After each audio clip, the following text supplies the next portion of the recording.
He's sitting on one of the swings, his face illuminated by the glow of his phone. My heart hammers in my chest at the sight of his lips puckered in concentration and the arch of his eyebrows.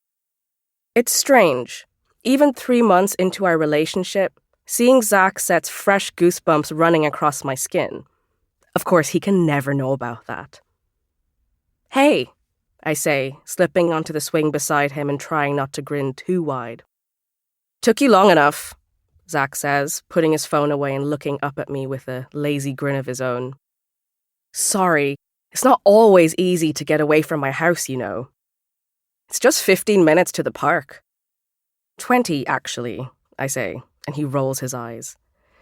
"Tell me your news," he says. "Seriously? I don't get to build up to it, to set the scene into a big reveal?" Zach groans. "You know it's a 20-minute bus ride for me to get home, and it's the middle of the week. I have a curfew." I frown. Even though I know I don't really have a right to be annoyed, he did come all the way out here to see me at the last minute, just because I told him I had big, exciting news I wanted to share. Still, I can't help the little pulse of disappointment that he doesn't seem as enthused about hearing my good news as I'm about sharing it.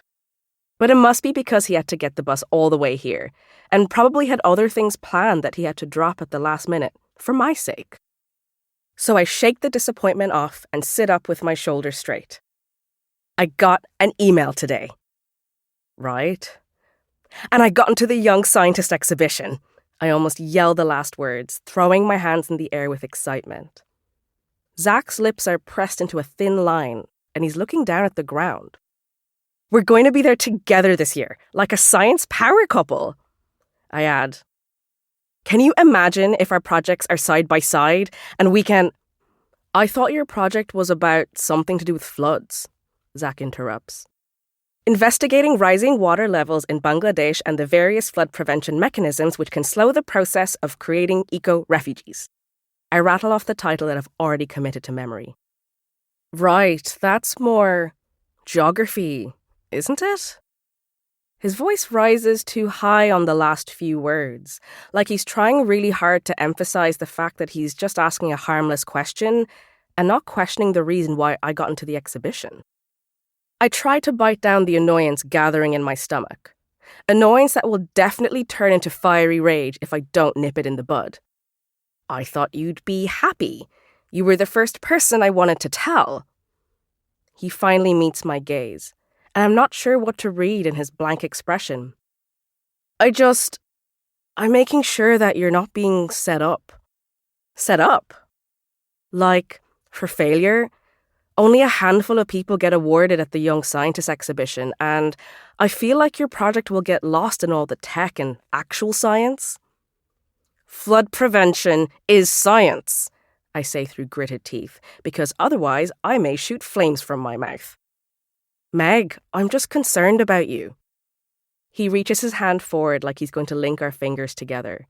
But for once, I'm not getting goosebumps on my skin or butterflies in my stomach at touching him.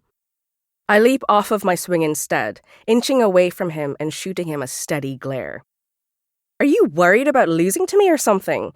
Because I thought you were different than that," I say. And I really thought he was.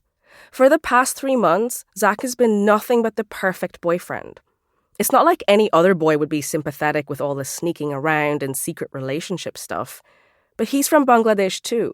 He understands that there are some things our parents just don't need to know about. His parents are the same as mine. I thought that, combined with his good looks, his charm, his kindness, made him the one. I'd never accounted for his strange reaction to this. Zach sighs, letting his hand drop to his side. He doesn't make an effort to reach out to me again, but he does meet my gaze once more. "That's not what I'm worried about." "I can't think of any other reason why you wouldn't be happy that I finally got in," I say. "I've been trying for years, and I don't want this to be another thing you lose to Rani."